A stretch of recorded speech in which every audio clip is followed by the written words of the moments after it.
എല്ലാവർക്കും സലു കിച്ചണിലേക്ക് സ്വാഗതം. അപ്പം ഞാൻ ഇപ്പോൾ പുതിയ കുറച്ച് ചട്ടികൾ പഴക്കിയെടുക്കുകയാണ്. അപ്പോൾ കുറച്ചധികം വെള്ളം അടുപ്പത്തേക്ക് വെച്ചിട്ട് അത് ഈ ചട്ടികൾ ഇട്ടുന്ന് തിളപ്പിക്കും. അതിനുശേഷം ഈ അപ്പച്ചട്ടിയാണ് കേട്ടോ ഇത്.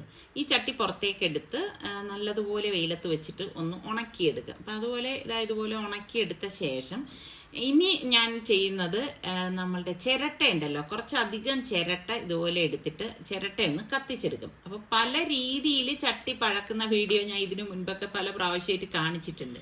പക്ഷേ ഇത് നമുക്ക് ഈ ഒരു അപ്പച്ചട്ടിയിൽ നിന്ന് അപ്പം ഇളകി കിട്ടണം. അപ്പം അതിന് ഈ ഒരു ട്രിക്ക് ഉപയോഗിച്ചപ്പോഴേക്ക് എനിക്കത് നല്ല അതായത് യൂസ്ഫുൾ ആയിട്ട് തോന്നി. അപ്പം നിങ്ങൾ പലരും എൻ്റെ അടുത്ത് ചോദിക്കത്തില്ലേ, ഉപയോഗിച്ച എണ്ണ എന്താണ് ചെയ്യുന്നത് ഇതാന്ന്. ഇപ്പം ഞാൻ ഈ എണ്ണ ഉപയോഗിച്ചതിനെ ഒരു കുപ്പിയിൽ അരിച്ചൊഴിച്ച് മാറ്റി വെക്കുക. എന്നിട്ട് ഞാൻ പറയില്ലേ ചട്ടി പഴക്കാനാണ് എടുത്തതെന്ന്, ഇതുപോലെയാണ് കേട്ടോ. അപ്പം ഈ ഉണങ്ങിയ ചട്ടിയിലേക്ക് നമ്മൾ കുറച്ചധികം എണ്ണ ഒഴിച്ചിട്ട് നല്ലതുപോലെ ഒന്ന് തടവി കൊടുക്കും. തടവിയിട്ട് വീണ്ടും വെയിലത്ത് വെക്കുമ്പോൾ എങ്ങനെയാണെന്ന് വെച്ചാൽ പെട്ടെന്ന് ഈ ചട്ടി എണ്ണ അബ്സോർവ് ചെയ്യും. അപ്പോൾ വീണ്ടും ഞാൻ ആ ചട്ടിയിലേക്ക് എണ്ണ ഒഴിച്ച് തടവിയെടുക്കും. ഇന്നിപ്പോ എന്താ അടുപ്പിൽ ഞാൻ ചിരട്ട കത്തിച്ചിരിക്കുന്നത് കൊണ്ട് തന്നെ ഇപ്പൊ ഞാൻ അങ്ങനെ വയ്ക്കുന്നില്ല. അപ്പൊ ഇതുപോലെ നല്ലതുപോലെ എണ്ണ തടവിയ ശേഷം ഞാൻ ഈ ചിരട്ട കത്തിക്കൊണ്ടിരിക്കുന്ന അടുപ്പിലേക്ക് തന്നെ ഈ ചട്ടി ഒന്ന് വെച്ചു കൊടുക്കുകയാണ്. അപ്പൊ എന്തെന്ന് വെച്ചാൽ ഈ ചട്ടിയുടെ അടിഭാഗമൊക്കെ കരി പിടിച്ച് കറുത്ത ഒരു ഷേപ്പാവും. എന്നിട്ട് ഞാൻ ഈ ചട്ടിക്കുള്ളിൽ കുറച്ച് എണ്ണ ഒഴിച്ചിട്ടുണ്ടായിരുന്നു. എന്നിട്ട് നമ്മൾ ഈ കത്തിക്കൊണ്ടിരിക്കുന്ന ചിരട്ട എല്ലാം ഞാൻ എടുത്ത് ഈ ചട്ടിക്കുള്ളിലേക്ക് വെച്ചു കൊടുക്കും. എന്നിട്ട് പിന്നെ ഞാൻ അത് ഉടനെ ഒന്നും എടുക്കത്തില്ല കേട്ടോ. ചിരട്ട നല്ലതുപോലെ അതിൽ കത്തി കഴിഞ്ഞ് തീയൊക്കെ അണഞ്ഞ് തണുത്ത ശേഷമാണ് പിന്നെ ഞാനിത് കഴുകിയിട്ട് വീണ്ടും കുറച്ച് നല്ല എണ്ണ കഴുകിയ ശേഷം നല്ലെണ്ണയല്ല നല്ല എണ്ണ ഇതിലേക്ക് ഒഴിച്ച് തടവിയിട്ട് വെയിലത്ത് വെച്ചിട്ട് പിന്നെ ഞാനത് ഉപയോഗിക്കുകയാണ് ചെയ്യണത് കേട്ടോ. അപ്പൊ എന്തായാലും നിങ്ങളൊന്ന് ട്രൈ ചെയ്ത് നോക്കൂ, ഉറപ്പായിട്ടും അപ്പം ഇളകി കിട്ടും. ബ്രേക്ക്ഫാസ്റ്റിന് വേണ്ടി ഒരു വെറൈറ്റി ചമ്മന്തിയാണ് തയ്യാറാക്കുന്നത്. അപ്പോൾ 1 കപ്പ് തേങ്ങ, 3-4 ചുവന്നുള്ളി, 1 ടീസ്പൂൺ ചെറിയ ജീരകം ക്യുമിൻ സീഡും, 3 ടീസ്പൂൺ കാശ്മീരി ചില്ലി പൗഡറും, പാകത്തിനുള്ള ഉപ്പും. ഇത് ഇത്രയും കൂടി നമുക്ക് മിക്സിയുടെ ജാറിലേക്ക് ഇട്ടിട്ട് ഒന്ന് ഒതുക്കിയെടുത്താൽ മതിയേ. അരഞ്ഞു വേണ്ട ആവശ്യമില്ല, വെള്ളം ഒഴിക്കുകയും ചെയ്യരുത്. ഒരൊറ്റ കറക്കി എടുത്താൽ മതിയാകും. അപ്പൊ ഇത്രയുള്ളൂ സംഭവം. ഇപ്പൊ ഞാൻ ഇതിനു മുൻപ് പഴക്കിയെടുത്ത ചട്ടിയാണ് കേട്ടോ ഇത്. ഇതിലേക്ക് 2 ടേബിൾ സ്പൂൺ ഓയിൽ ഒഴിച്ച ശേഷം കടുകിട്ട് പൊട്ടിച്ചു കൊടുക്കാം. അതിനുശേഷം വറ്റൽമുളക് ഇതുപോലെ ഇട്ട് കൊടുത്ത് കുറച്ച് കറിവേപ്പിലയും കൂടി ഇട്ട് കൊടുക്കണം. എന്നിട്ടൊന്ന് ഇളക്കിയ ശേഷം നമ്മൾ ഈ അടിച്ചു വെച്ചിരിക്കുന്ന തേങ്ങയുടെ കൂട്ടുണ്ടല്ലോ, അത് ഇതിലേക്ക് ഇട്ട് കൊടുക്കാം. ഈ ഒരു പരുവത്തിലാണ് നമ്മളിത് കറക്കി എടുക്കണത് കേട്ടോ. അരഞ്ഞു പോവുകയേ ചെയ്യരുത്. അരഞ്ഞു പോയി കഴിഞ്ഞാൽ അതിൻ്റെ ആ ഒരു ടേസ്റ്റ് തന്നെ മാറിപ്പോവും. ഇനി ഇത് നമുക്ക് ലോ ഫ്ലെയിമിൽ ഇട്ടിട്ട് ഒന്ന് നല്ല ഒരു മൂത്ത മണം വരും. ആ ഒരു പരുവം വരെ ഇതൊന്ന് വറുത്തെടുക്കാം. അപ്പൊ ഇത്രയേ ഉള്ളൂ സംഭവം. എളുപ്പമാണ്, നല്ല ടേസ്റ്റുമാണ്. അപ്പൊ ഞാന് കുറച്ച് വെള്ളം തിളയ്ക്കാനായിട്ട് വെച്ചിട്ടുണ്ട്. ഇതിലേക്ക് പാകത്തിനുള്ള ഉപ്പിട്ട ശേഷം വെള്ളം നല്ലതുപോലെ തിള വന്നിട്ടാണ് വറുത്ത അരിപ്പൊടി ഇതിലേക്ക് ഇട്ട് കൊടുക്കുന്നത്. ആവശ്യത്തിനുള്ള അരിപ്പൊടിയും കുറച്ചധികം തേങ്ങ ഞാൻ ഇതിലേക്ക് ഇട്ട് കൊടുക്കുകയാണ്. അപ്പൊ നമ്മളുടെ ഒറോട്ടിയാണ് ഇന്ന് ഞാൻ തയ്യാറാക്കുന്നത് കേട്ടോ. എനിക്ക് തോന്നുന്നു നമ്മുടെ തിരുവനന്തപുരം സൈഡിലൊക്കെ ഈ ഒരു ഒറോട്ടി കോമൺ ആണ്. പിന്നെ അങ്ങോട്ടൊക്കെ എത്ര എടുത്ത് ഇതുപോലത്തെ ഒറോട്ടി ഉണ്ടാക്കും എന്നുള്ള കാര്യമൊന്നും എനിക്കറിയത്തില്ല. ഉണ്ടാക്കുമെങ്കിൽ ഒന്ന് കമന്റ് ചെയ്താൽ മതി കേട്ടോ. അപ്പൊ ഇതുപോലെ എടുത്ത ശേഷം ചൂടോടുകൂടി തന്നെ ഇതൊന്ന് കുഴച്ചെടുക്കണം. അപ്പൊ കൈ പൊള്ളാതിരിക്കാൻ വേണ്ടി ഇതുപോലെ ഒരു സ്റ്റീൽ ബൗൾ എടുത്തിട്ട് ഇതുപോലെ ഒന്ന് ഇളക്കി നമുക്ക് പ്രസ് ചെയ്ത് നല്ലതുപോലെ കുഴച്ചെടുക്കാൻ സാധിക്കും. അപ്പൊ നിങ്ങളുടെ കംഫർട്ട് അനുസരിച്ച് ഇതുപോലെ ഒന്ന് കുഴച്ചെടുത്താൽ മതി. ഇനി കൈക്ക് ചൂട് പിടിക്കും എന്നുള്ളവരാണെങ്കിൽ കൈ കൊണ്ട് നല്ലതുപോലെ കുഴച്ചെടുത്താലും മതി കേട്ടോ. അപ്പൊ ഇതാവുമ്പോൾ നമ്മളുടെ കയ്യിലൊന്നും മാവാവത്തുമില്ല, നല്ലതുപോലെ നമുക്ക് ഈ ഒരു സ്റ്റേജിൽ കുഴയ്ക്കുകയും ചെയ്യാം. അതിനുശേഷം ഇതൊരു പരന്ന പ്ലേറ്റിലേക്ക് വെച്ചിട്ട് കൈ നനച്ചിട്ട് ഇതുപോലെ കുഴച്ചെടുക്കും. ഇടയ്ക്കിടയ്ക്ക് കൈ ഒന്ന് നനച്ചു കൊടുത്താൽ മാത്രം മതി. നല്ലതുപോലെ കുഴച്ചെടുക്കണം. അതാണ് അതിന്റെ ഒരു പരുവം എന്ന് പറയുന്നത് കേട്ടോ. എത്രത്തോളം കുഴച്ചെടുക്കാൻ പറ്റും അത്രത്തോളം നന്നാവും നമ്മുടെ ഒറോട്ടി എന്ന് പറയുന്നത്. അപ്പൊ ഇതുപോലെ അത്യാവശ്യം വലിപ്പത്തിൽ ഞാൻ ഇതൊന്ന് ഉരുട്ടിയെടുക്കുകയാണ്. അപ്പം ഇത് നമ്മൾ തയ്യാറാക്കുന്നത് ഒറൊട്ടിപ്പലകയിലാണ്. അപ്പൊ ഈ ഒരു ഒറൊട്ടിപ്പലക ഞാൻ ചെയ്യിച്ചെടുത്തതാണ് കേട്ടോ. നോർമലി ഇപ്പൊ പഴയ വീടുകളൊക്കെ എടുത്തു കഴിഞ്ഞാൽ കാണാൻ പറ്റും ഇതുപോലത്തെ വലിയ ഒറൊട്ടിപ്പലകയൊക്കെ. അപ്പൊ ഇത് നമുക്ക് ഈ ഒരു പരുവത്തിന് മതിയല്ലോ, അതുകൊണ്ടാണ് ചെറിയ ഒറൊട്ടിപ്പലക. അപ്പൊ തുണി നനച്ച് പിഴിഞ്ഞിട്ട് ഇതുപോലെ ഇട്ടിട്ടാണ് നമ്മൾ ഈ എടുത്തിരിക്കുന്ന മാവ് ഇതിലേക്ക് വെച്ച് കൈകൊണ്ടൊന്ന് തട്ടിക്കൊടുക്കുന്നത്. അപ്പൊ ചിലരിത് പലകയിലൊന്നും ഇല്ലാതെ തന്നെ കൈകൊണ്ട് തട്ടിയെടുക്കുന്നതും ഞാൻ കണ്ടിട്ടുണ്ട്. പക്ഷെ ഇത് കുറച്ച് നമുക്ക് കംഫർട്ടാണ് കേട്ടോ. കാരണം എല്ലാം ഒരേ സൈസിൽ നമുക്ക് ഇതുപോലെ തന്നെ തട്ടിയെടുക്കാൻ സാധിക്കും. ശരിക്കും പറഞ്ഞാൽ ഈ ഒരു ഒറോട്ടിയുടെ കോമ്പിനേഷനാണ് ഞാൻ ഇപ്പം ഈ എടുത്ത ചമ്മന്തി എന്ന് പറയുന്നത് കേട്ടോ. അടിപൊളി ഒരു കോമ്പിനേഷൻ. ഒറോട്ടിക്ക് മാത്രമല്ല അപ്പത്തിനും നല്ല ടേസ്റ്റാണ് കേട്ടോ. അപ്പം ട്രൈ ചെയ്യാത്തവരുണ്ടെങ്കിൽ നിങ്ങൾ ഉണ്ടാക്കി നോക്കിയിട്ട് കഴിച്ച് നോക്കിയിട്ട് പറഞ്ഞാൽ മതി അഭിപ്രായം. അപ്പോൾ ഉണ്ടാക്കാനും എളുപ്പമല്ലേ. അപ്പോൾ ഇങ്ങനെ ഒറട്ടി എല്ലാം നമ്മൾ ഇതുപോലെ തന്നെ ഞാൻ ഒരുമിച്ച് ആക്കി റെഡിയാക്കി മാറ്റി വെച്ചിട്ടാണ് ഇന്നിപ്പോൾ ചെയ്യാൻ പോണത്. അല്ലെങ്കിൽ എന്താണെന്ന് വെച്ചാൽ ചട്ടി ചൂടാൻ വെച്ചിട്ട് അപ്പോഴപ്പോഴും ഇതുപോലെ തട്ടിക്കൊടുക്കും. അതൊക്കെ നമ്മളുടെ സൗകര്യത്തിനനുസരിച്ചൊക്കെ ചെയ്താൽ മതി കേട്ടോ. ഇതാണ് സൗകര്യമെങ്കിൽ ഇങ്ങനെ ചെയ്യാം. അപ്പോൾ ഇതെല്ലാം ഞാൻ ഇവിടെ റെഡിയാക്കി എടുത്ത് വെച്ചിരിക്കുകയാണ്. ഇനിയിപ്പോൾ ഞാനിത് ഒറൊട്ടി ചട്ടിയിലാണ് ഉണ്ടാക്കാനായിട്ട് പോണത്.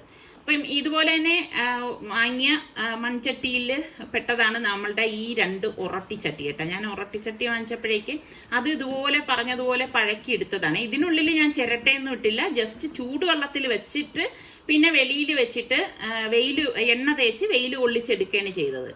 അപ്പൊ ഇതിൽ ഞാൻ ചിരട്ട കത്തിച്ചിട്ടേ ഇല്ല കേട്ടോ.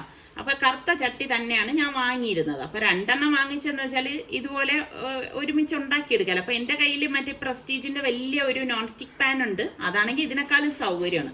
പക്ഷെ എന്തുകൊണ്ടും എനിക്ക് എപ്പോഴും തോന്നാറുണ്ട് മൺചട്ടിയിൽ ഉണ്ടാക്കുന്ന സംഭവങ്ങൾക്ക് നല്ല പ്രത്യേക ടേസ്റ്റാണ്. നിങ്ങൾ എന്ത് പറയുന്നത്? ഞാൻ പറയുന്നത് ശരിയാണോ? എന്നോട് യോജിക്കുന്നുണ്ടോ? ശരിക്കും നമ്മൾ ഈ ഒറട്ടി ചട്ടിയിലൊക്കെ ചുട്ടെടുക്കുമ്പം ആ നല്ല ഒരു തനി നാടൻ ടേസ്റ്റ് നമുക്ക് കിട്ടും കേട്ടോ. അപ്പം ഈ ചട്ടിയുള്ളവർ ഇതിലുണ്ടാക്കുന്നവരാണെങ്കിൽ നിങ്ങളുടെ അഭിപ്രായം കൂടെ പറയും ഞാൻ പറയുന്നത് എങ്ങനെയുണ്ടെന്ന്. അങ്ങനെ ഇപ്പൊ 2 ചട്ടി വെച്ചിരിക്കുന്നതെന്ന് വെച്ചാൽ പെട്ടെന്ന് റെഡിയാവുന്ന അനുസരിച്ച് നമുക്ക് തിരിച്ച് മറിച്ചു വിട്ട് എടുക്കാമല്ലോ.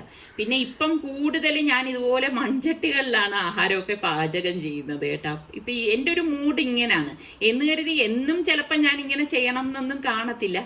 ഒരു സീസണിൽ എനിക്കതങ്ങ് ഭ്രമം തോന്നിക്കഴിഞ്ഞാൽ ഇങ്ങനെയാണ് എന്ത് കാര്യവും ഈ ഒരു രീതിയിലായിരിക്കും ചെയ്യണത്. ഒരിടയ്ക്ക് കാസ്റ്റ് ചെയ്യണമായിരുന്നു കേട്ടോ. അപ്പൊ ഇന്നത്തെ ബ്രേക്ക്ഫാസ്റ്റ് ഈ ഒരു ഒറോട്ടിയും ചമ്മന്തിയാണ്. ഉച്ചയൊക്കെ ആയപ്പോഴേക്കും ഞാൻ ബേസിൽ സീഡില്ലേ, നമ്മളെ സബ്ജ സീഡ് എന്ന് പറയുന്നത്, അതൊരു 1 ടേബിൾ സ്പൂണ് ഇതുപോലെ ഒരു ബൗളിലേക്ക് ഇട്ട് കുറച്ച് തിളച്ച വെള്ളമാണ് ഞാൻ ഒഴിച്ചു കൊടുക്കുന്നത്. പെട്ടെന്ന് കുതിർന്നിട്ടും 1 ടേബിൾ സ്പൂൺ പഞ്ചസാരയും കൂടി ഇട്ടിട്ട് ഇതൊന്ന് മിക്സ് ചെയ്ത് കൊടുക്കും. അപ്പോൾ പെട്ടെന്ന് അത് നല്ലതുപോലെ അങ്ങ് വലുതായി വരും കേട്ടോ. ഈ സംഭവം എനിക്ക് ഭയങ്കര ഇഷ്ടമാണ്. നാരങ്ങ വെള്ളത്തിലൊക്കെ നമ്മൾ ചേർക്കത്തില്ലേ. അപ്പം വാട്ടർമെലൺ ഇരിപ്പുണ്ടായിരുന്നു. അപ്പം ഈ ഒരു വാട്ടർമെലണിന് സത്യം പറഞ്ഞാൽ കാഴ്ചയ്ക്ക് ഇതാണെങ്കിലും എനിക്ക് തോന്നുന്നു മറ്റേ നമ്മുടെ ചെറിയ വാട്ടർമെലണിന് പേര് പറയുന്നത് കിരൺ എന്നല്ലേ.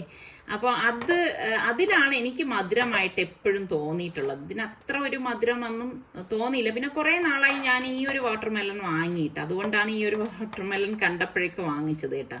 അപ്പം ഇതുപോലെ കട്ട് ചെയ്ത സമയത്ത് ഞാനിന്ന് ടേസ്റ്റ് നോക്കിയപ്പോഴേക്കും അത്ര മധുരമൊന്നും ഉണ്ടായിരുന്നില്ല. അപ്പം മധുരം ഉള്ളതാണെങ്കിൽ മാത്രമേ നമുക്ക് നല്ല നമുക്ക് കഴിക്കാനൊക്കെ തോന്നത്തുള്ളൂ അല്ലേ. അപ്പം ഞാൻ എന്തായാലും ഇത് കുറച്ചധികം ഇതുപോലെ ബൗളിലിട്ടിട്ട് നമ്മളിങ്ങനെ കത്തി കൊണ്ടൊന്ന് എടുക്കുമ്പോൾ തന്നെ അത് ചെറിയ പീസായിട്ട് വന്നോളൂ. കത്തി വെച്ച് തന്നെ ഞാൻ ഇതുപോലെ വെച്ച് അങ്ങ് എടുക്കുകയാണ് ചെയ്യുന്നത്. അപ്പോൾ കുരു ഒന്ന് മാറ്റാനായിട്ടൊന്നും ഞാൻ പോയില്ല കേട്ടോ.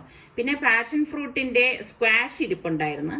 അപ്പം അത് ഞാൻ ഇതുപോലെ ഒരു 3 ടേബിൾ സ്പൂണോളം ഒന്ന് ഒഴിച്ചു കൊടുക്കുകയാണ്. അപ്പോൾ പാഷൻ ഫ്രൂട്ടിന്റെ കുരുവും ഇതുപോലെയൊക്കെ തന്നെയാണ് ഇരിക്കുന്നത്. അപ്പോൾ ഒരു വെറൈറ്റിക്ക് വേണ്ടിയിട്ട് ചെയ്തിരിക്കുന്നതാണ്. പിന്നെ നമ്മൾ ഈ കുതിർത്ത് വെച്ചിരിക്കുന്ന ബേസിൽ സീഡും കൂടി ഇതുപോലെ ഇട്ട് കൊടുത്തിട്ട് ഒന്ന് മിക്സ് ചെയ്ത് കൊടുക്കാം. അപ്പം നല്ല ചൂടുള്ള സമയത്തൊക്കെ നമുക്കിത് കഴിക്കുമ്പോൾ നല്ലൊരു ആശ്വാസം തോന്നും. ഇപ്പം നല്ലൊരു തണുപ്പ് കിട്ടാൻ വേണ്ടിയിട്ട് ഇത് ഫ്രിഡ്ജിൽ വെച്ച വാട്ടർമെലൺ തന്നെയാണ് എങ്കിലും ഞാൻ 2 ഐസ് ക്യൂബും കൂടി ഇട്ടിട്ട് കുറച്ച് വെള്ളം ഇതിലേക്കൊന്ന് ഒഴിച്ചു കൊടുക്കാണ്. ശരിക്കും വെള്ളത്തിൻ്റെ ആവശ്യമൊന്നുമില്ല കേട്ടോ. ഇതൊന്ന് മിക്സിയിൽ കുറച്ച് പീസ് മാറ്റിയിട്ടൊന്ന് കറക്കി എടുത്താലും മതി. അപ്പം മധുരം ഇല്ലാത്തതുകൊണ്ടാണ് ഞാൻ ഇതിലേക്കൊന്ന് പഞ്ചസാര ചേർത്ത് കൊടുക്കുന്നത്. തീരെ മധുരം ഉണ്ടായിരുന്നില്ല കേട്ടോ. അപ്പം ഇത് നമ്മൾ ഈ ജോലിയൊക്കെ ചെയ്തിട്ട് അതിൻ്റെ ഇടയിൽ ഇതൊക്കെ കുടിക്കുമ്പോഴേക്ക് ശരിക്കും പറഞ്ഞാൽ നല്ല ഒരു ആശ്വാസം തോന്നും. ഇപ്പം നമ്മളെ വീട്ടമ്മമാരുടെ കാര്യം പറയുകയാണെങ്കിൽ നമ്മളെ ആരോഗ്യസ്ഥിതി നമ്മൾ പലപ്പോഴും ശ്രദ്ധിക്കാറില്ല എന്നുള്ളതാണ് വാസ്തവം. ശരിയല്ലേ? അപ്പം ഇതെന്തായാലും ഇനിയിപ്പോൾ കുടിക്കാനായിട്ട് ഞാൻ ഗ്ലാസ്സിലേക്കൊന്ന് മാറ്റി വെച്ചിരിക്കുകയാണ്. ഇന്നൊരു വെറൈറ്റി മീൻകറിയാണ് ഞാൻ ഉണ്ടാക്കുന്നത്. അപ്പം മീനെല്ലാം കഴുകി വൃത്തിയാക്കി ഞാനിവിടെ എടുത്ത് വെച്ചിട്ടുണ്ട്. അപ്പം നമ്മളുടെ ചട്ടി അടുപ്പത്തേക്ക് വെച്ച ശേഷം 2 ടേബിൾ സ്പൂൺ വെളിച്ചെണ്ണ ഒഴിച്ചിട്ട് വെളിച്ചെണ്ണ ചൂടാകുമ്പോൾ 1 ടീസ്പൂൺ ഉലുവയിട്ട് പൊട്ടിച്ചു കൊടുക്കണം. പിന്നെ 3 പച്ചമുളകും കുറച്ച് കറിവേപ്പിലയും ഏകദേശം 1/4 കപ്പ് വീതം ഞാൻ വെളുത്തുള്ളിയും ഇഞ്ചിയും ചെറുതായിട്ട് അരിഞ്ഞെടുത്ത് വെച്ചിട്ടുണ്ട്. അതും കൂടി ചേർത്ത് കൊടുത്തൊന്ന് വഴറ്റി കൊടുക്കണം. അപ്പം വെളുത്തുള്ളിയും ഇഞ്ചിയും കുറച്ച് കൂടുതൽ ഇതിലേക്ക് ചേർത്ത് കൊടുക്കും. നമ്മൾ ചെറിയ ഉള്ളിയോ സവാളയോ ഒന്നും ഇതിലേക്ക് ചേർക്കില്ല. അപ്പോൾ ഇത് പെട്ടെന്ന് റെഡിയായി കിട്ടാൻ മൂടി വെച്ച് കൊടുക്കുകയാണ് കേട്ടോ. 2 മിനിറ്റിന് ശേഷം അടപ്പ് തുറന്നിട്ട് ഇത് അതുപോലെ ഒന്ന് ഇളക്കി കൊടുക്കും. അപ്പോൾ അടിക്ക് പിടിക്കാതിരിക്കാൻ പ്രത്യേകം ശ്രദ്ധിച്ചേക്കണം. അപ്പം നമ്മുടെ ഈ വെളുത്തുള്ളിയും ഇഞ്ചിയൊക്കെ നല്ല ഒരു മൂത്ത മണം വരുമ്പോഴേക്കും 3 ടേബിൾ സ്പൂൺ മുളക് പൊടിയും 1/2 ടീസ്പൂൺ മഞ്ഞൾപ്പൊടി, പാകത്തിനുള്ള ഉപ്പ്, ഇത്രയും കൂടി നമുക്ക് ഇതിലേക്ക് ഇട്ടിട്ട് പൊടികൾ കരിഞ്ഞു പോകാത്ത രീതിയിൽ ഇതൊന്ന് ഇളക്കിയെടുക്കണം.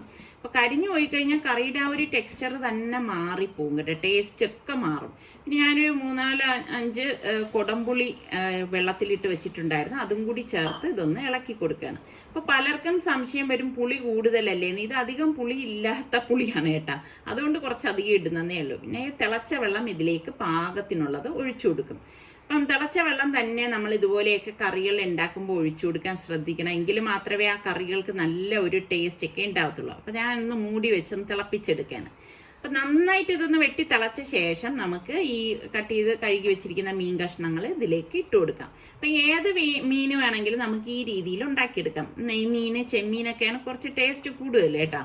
പല രീതിയിൽ ഞാൻ മീൻകറി ഉണ്ടാക്കണ കാണിച്ചിട്ടുണ്ട്. അപ്പം ഇതിപ്പോൾ ആദ്യമായിട്ട് കാണുന്നവരാണെങ്കിൽ വിചാരിക്കും, ഇങ്ങനെയാണോ മീൻകറി ഉണ്ടാക്കുന്നത് എന്നൊക്കെ ചിലപ്പം അവരുടെ മനസ്സിൽ തോന്നിയേക്കാം.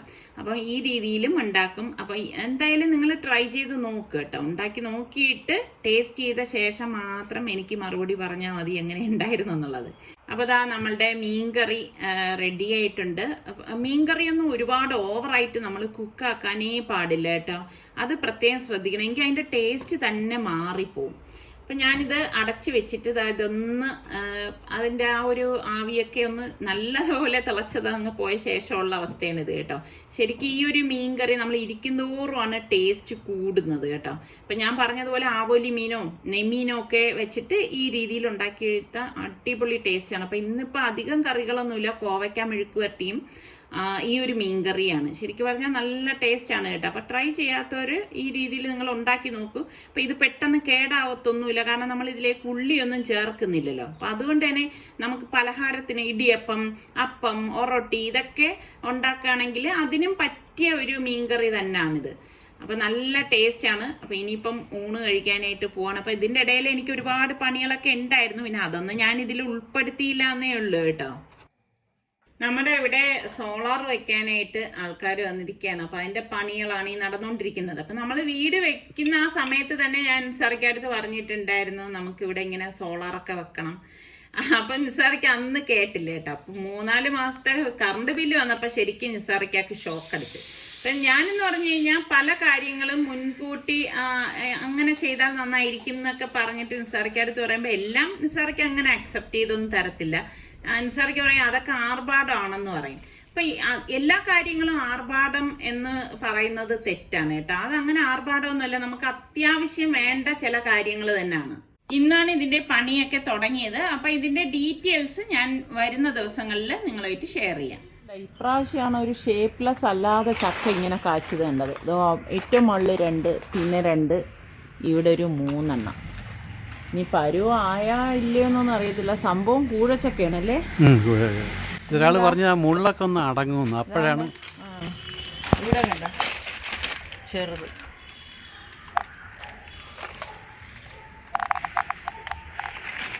ഇനി അണ്ണാനോ വവ്വാലൊക്കെ വന്ന് കടിക്കുമെന്ന് പറിക്കണ്ടേ? ഇത് നോക്കണത് എങ്ങനെ ഒരു കത്തി ഞാൻ പറഞ്ഞ പോലെ വെട്ടിയാണക്കാ. വൈകുന്നേരമൊക്കെ ആകുമ്പോഴേക്കും നിസാറിക്കത ഇതുപോലെ ഈ വാഴത്തോട്ടത്തിലേക്ക് വരും. വാഴത്തോട്ടം എന്നൊന്നും പറയാറായിട്ടില്ല കേട്ടോ, വാഴത്തോട്ടം ആക്കുക എന്നതാണ് നിസാറിക്കയുടെ ലക്ഷ്യം എന്ന് പറഞ്ഞിട്ടാണ് ഇപ്പൊ നടക്കുന്നത്.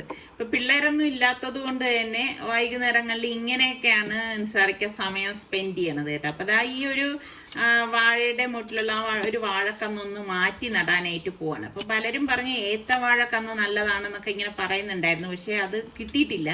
അപ്പൊ ഇനിയിപ്പം ഏത്ത വാഴ, കപ്പ വാഴ ഇതൊക്കെ വെക്കണം എന്നൊക്കെയാണ് പറയണത്. അപ്പൊ അത് ആദ്യം വാഴക്കന്ന് എടുത്തോണ്ട് വന്നിട്ട് ഇവിടെ കുഴി ഉണ്ടാക്കിയിട്ട് ആ കന്നിനെ ഇങ്ങോട്ടേക്കൊന്ന് മാറ്റി നടാണ്. അപ്പൊ ഇതൊക്കെ ഒരു എക്സസൈസുമാണ്.